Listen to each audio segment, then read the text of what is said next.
right, here is a quick little video review for SOUNDBARRIER. Found him while I was running another errand earlier this week, and I picked him up. I guess this week, it was like yesterday. The end. That's my story. Anyway, so SOUNDBARRIER. He's a little dude. He's a robot. Got a big backpack, because that's all he really is. So yeah, he's got posable, he's got ball joints at the shoulders and the legs, and you want to be careful with these. Like some people were talking about how he breaks at the hips very easily. I've had friends specifically warn me. I've seen discussions of it online, and I know what the problem is. It's not an issue necessarily with the even the materials. It's that his legs, as you can see, are square, and he's got this big solid backpack that does not wiggle or move. It's pinned in down here.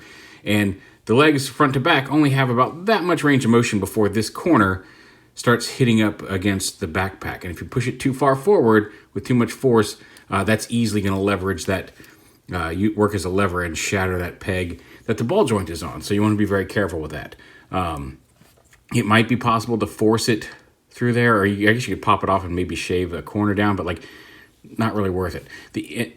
And the other problem is that I found is originally, like I've shaved this down, so these edges here, like on this middle backpack piece, these two pieces that come down here, right there. There's a dark blue piece that they're pinned to in the middle, but those two transparent pieces right there inside my thumbs, they're squared off originally. Like I have taken a hobby knife and shave those down a little bit, but they're squared off. So even if you're really careful about not moving the legs too far that way, when you would transform him, we'll go ahead and do that now. Like I said, he's got the ball joint, shoulders, and hips. I'll go ahead and peg his arms in right there at the hinge, peg his legs together here like this, and then these little tabs are gonna go in some slots here. But when you fold this around, these squared off tabs, I noticed it going back to robot mode, would push up. You can fold them in like that just fine, but when you would go to flip this back up, those squared off tabs would would push and put some pressure right up. And you can see now that I've cleared it, it's clearing them just fine. But the squared off bits would push against the back of that square part right there at the hip. And just by transforming it normally, you could very well be stressing and risking your toy breakage every time you transform him. So the easiest thing to do, because see, now it's not square and it's not moving the legs. I noticed because I went to lift this up and the legs immediately went crack, and I was like, wait a minute, what's up with that? But yeah, just kind of round those off with a hobby knife so they match the pieces on the other side. You don't cut too deep because the pin runs through there, but I think you can probably get away with that, especially since you're not going to have any stress on it from pushing past the legs.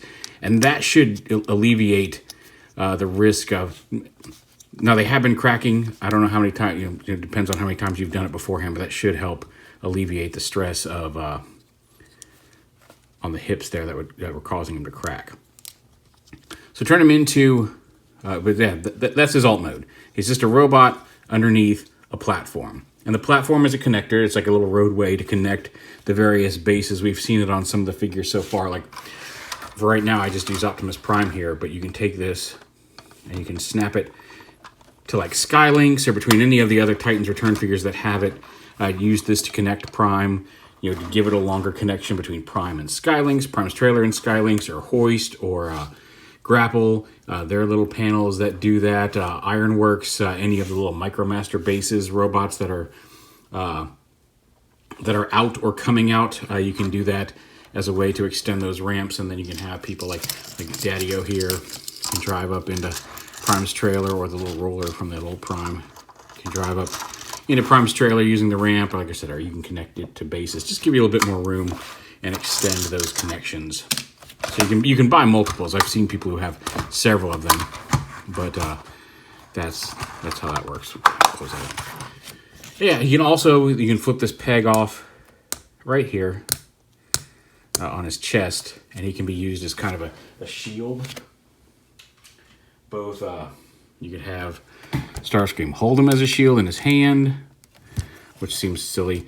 Actually, he's probably not the best figure to show this off on.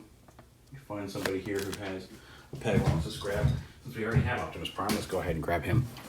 But yeah, you can use either of these peg holes here and have him as a shield on Prime's arm. He's got a couple of little blast effect ports here. Actually, Prime's not in frame. we can fix that super easy. And then he does come with this little blast effect as if a blast were hitting a shield. And you can plug it in like down here or up here. And it is compatible with all the blast effect pegs on other things. So maybe Prime's blocking his face and getting ready to shoot, but somebody, oh, I hit him in the knee or the shin or whatever. Does it actually, it may, and it actually can plug in if he's just shooting a big, like, big explosion cannon out of the front of his gun. He doesn't have a peg up here on his chest. That's weird. He's got one up here on his shoulder, both of his shoulders. Woof. But yeah, that's Sound Barrier. He's just a block. But I like his color scheme. He is, like I said, big old backpack. And if you want to have a bunch of them and you want to transform them and keep them safe, be careful with the hips and shave those little edges down so they're not as big of a problem, and then you won't crack your hips. But there is Earthrise Sound Barrier.